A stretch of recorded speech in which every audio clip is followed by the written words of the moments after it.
So I did a little unboxing to look it over, and I want to point out a couple things on the heater. So you have a bracket that you have to install for your air intake. There is a Bluetooth app you can have on your phone so you can see how the heater is functioning. Behind here, when you're filling it, you'll be able to see there is your 6-liter diesel tank. That's the heater itself. They have the remote inside behind this compartment. It's just clipped in there. You can remove that, so you're able to make your adjustments as needed with your remote. It can function off of a 12-volt setup, or you can have it plugged in direct to 110. It has your intake, your digital screen here on the gauge, so you can see and you can operate the heater through there. This is what you would plumb in and have run through the side of whatever it is if you want it to go into an RV, a trailer. This is where your heat source is.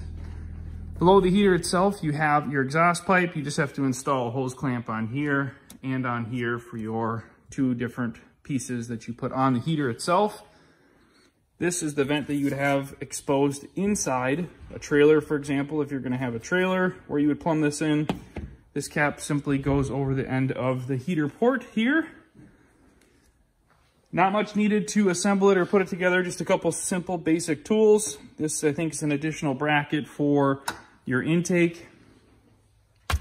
Very convenient to have this instruction manual as well, which breaks down everything you get in the kit. That is the Hcalory portable diesel heater.